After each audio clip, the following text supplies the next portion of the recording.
Hey everyone, it is Caslow, and we are back looking ahead to the next year. It's already almost through February, but I wanted to get out what games I plan on buying and playing this year. I might pick up some other ones, but I'm unlikely to play them. They'll go into the backlog. But these are the, I think, 6 games that I plan on picking up and playing. And we have to start with the blockbuster that is releasing about a week after this video goes up, and that is Final Fantasy VII Rebirth.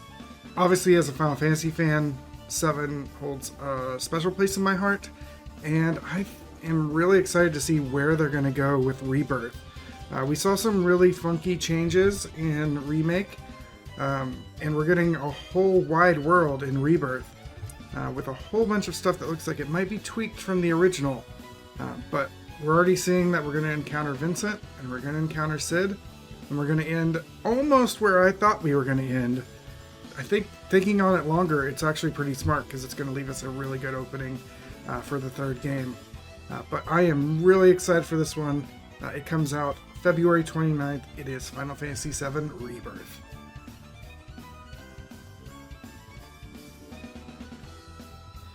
And then the next one coming up, just about a couple months afterwards, is a Kickstarter game that I have been looking forward to forever. I played the prequel last year on my channel, and that is Eiyuden Chronicle 100 Heroes. I'm a big fan of the Suikoden series.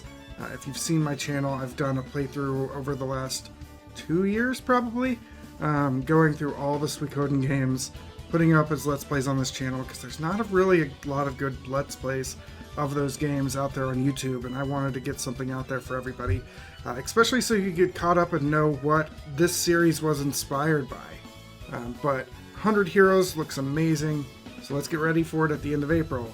Eiyuden Chronicle 100 Heroes.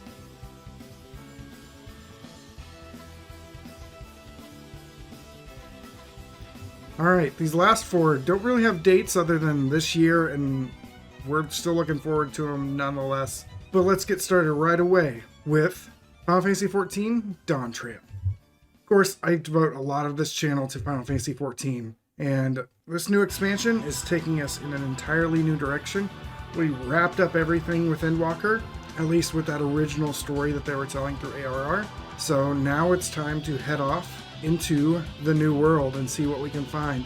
I'm not super excited about the 2 new jobs. I was really hoping that we would get a druid, green mage, geomancer type job that I thought they were teasing, but nonetheless, we end up getting painter and viper. I'm just ready to see this new world. There's zones that are inspired by the Wild West and by the southwestern United States Native American tribes. You've got this really interesting zone of Solution 9 that looks like a cyberpunk city set just in this world that we've not seen that kind of aesthetic before. And technology generally in the populace isn't anywhere near that. So I'm ready to find out what those secrets hold and figure out what's going to happen in Final Fantasy XIV Dawn Trail.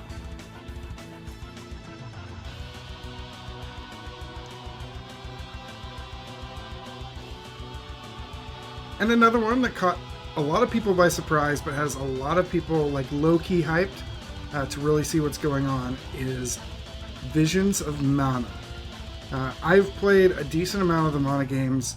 I've played a little bit of Legend of Mana. I've played Secret of Mana on this channel. I also played the remake of Trials of Mana on this channel as well. I played a little bit of Final Fantasy Adventure. I really love the art style that they're going for here, and the Trials of Mana remake gave me a lot of hope for the future of this series. So hopefully they're keeping a lot of the people who worked on that around to come in and work on Visions of Mana, which also seems to be incorporating a much larger world for us to explore. So really excited for that. Let's get ready for sometime this year, Visions of Mana.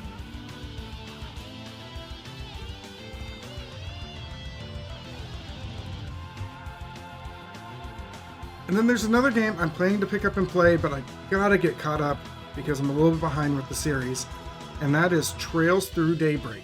We're finally going to the Republic of Calvard, and I am ready to see what's it all about. And they've changed up the battle system. They've added some like action elements for the real world to where you don't actually have to go into battles for turn-based battles if you want to.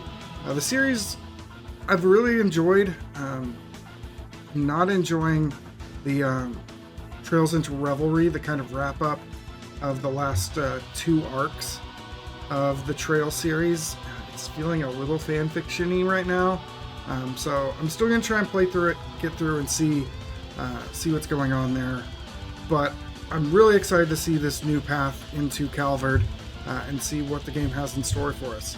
And that's releasing sometime this year. I think it's this fall. But that's Trails Through Daybreak. Alright, and finally, a game that I've been watching for, it feels like almost a decade since they kind of teased it as Project Re-Fantasy from Atlas, now known as Metaphor Re-Fantasio, which is kind of they're taking the SMT aesthetic and kind of game feel and throwing it into a fantasy setting. You've got some really strange looking characters here with like really long-eared elves. You've got a whole bunch of different races that I remember seeing in the trailer. But I really want to see what Atlas tries to do with a like fantasy setting. So let's see what they're going to do. Like Trails Through Daybreak, they're switching up kind of that entering into combat to where you can have a little bit of action combat before going into like really turn-based battles. But I haven't seen enough. I need to see more, but it's a game that I've been watching for a decade, so I'm ready to see it come to fruition. And that's Metaphor Re-Fantasio. So that's it for 2024, at least that's been announced and I know I'm picking up. There's some other stuff that I plan on picking up, like East 10 Nordics. Eventually I'll get to Persona 3 Reload. Keeping an eye on Unicorn Overlord. Some games slipped out into the next year, like Deca Police, that I was really excited for. And we still have the Paper Mario Thousand Year Door remake out there. So there's still a lot of stuff to be excited beyond the 6 games I talked about here. But what are you looking forward to in 2024? Let me know in the comments below. And if you enjoyed this video, be sure to click that subscribe button and share it with your friends as well.